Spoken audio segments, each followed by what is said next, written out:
Welcome back. So now we're up to chapter 7 entitled Rome's Three Heirs. We're talking about the years 500 to 950 CE, or the Common Era. So during this period, we're going to talk about three heirs. So in my opinion, as we talked about in the course of the textbook, there's three heirs to Rome.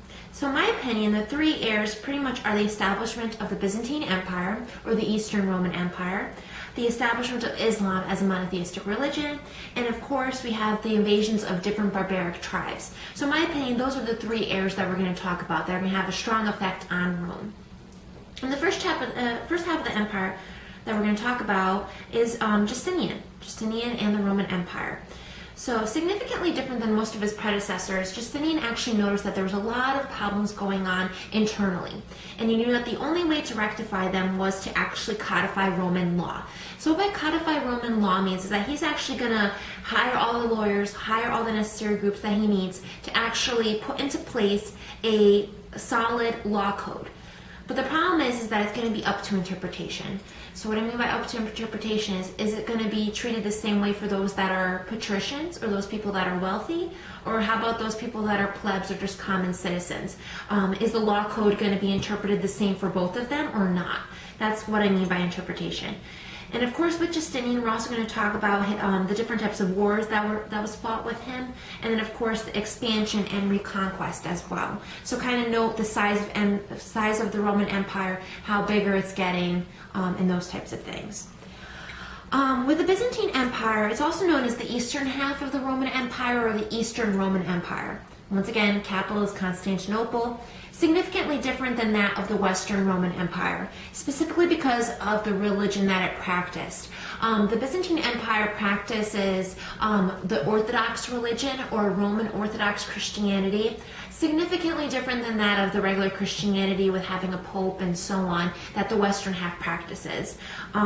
Eastern Orthodox religion actually believes in uses of patriarchs. There's 5 main patriarchs instead of having a pope. And they're actually very idealistic, I guess, religion. So they used a lot of idols, which ultimately led later on to an iconoclasm, or the trashing of different types of idols as well. Another religion that was actually formed during that time period is the establishment of Islam.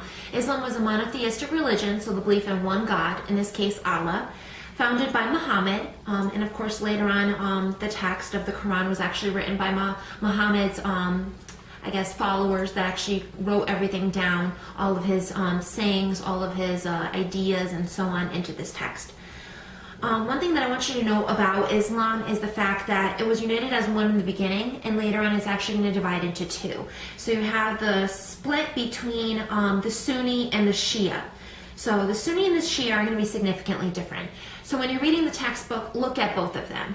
Kind of note what the Sunni believed in, and then of course what the Shia believed in.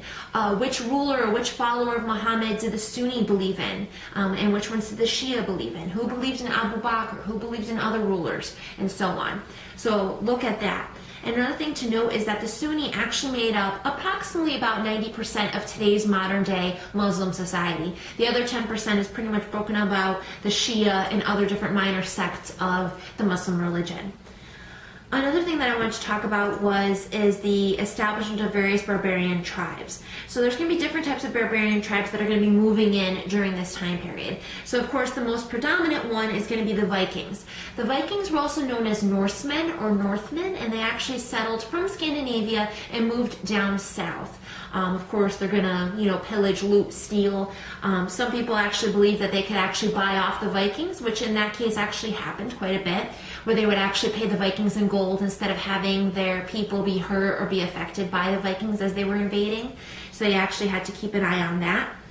And then you also had the establishment of the Franks. And as we know, the Franks were a barbarian tribe. However, they actually united into one. They united into the Merovingian kingdom. So kind of read that, kind of understand how they actually united under the Merovingian kingdom, and then later on how the Carolingian dynasty actually formed. So once the Merovingian dynasty died, the Carolingian dynasty took over. So kind of study that. Study what led to the Carolingian formation, how was it formed, and then also look at the map on page 176. Look at the size of the Carolingian dynasty. Why was it big? How was it going to be ruled? those types of things. And what ultimately led to Charlemagne as a leader, and then what ultimately led to his collapse as well. Why was the empire weak? As I mentioned before in previous chapters, there's always going to be a problem with succession. We're going to have problems with leaders. Who is going to be the next one to rule, and so on. So think about that. Think about succession. Read the chapter, kind of understand its entirety, and also think about your individual assignments, and then you also have your discussion board assignment as well. And if you need to reach me on Blackboard. Thank you.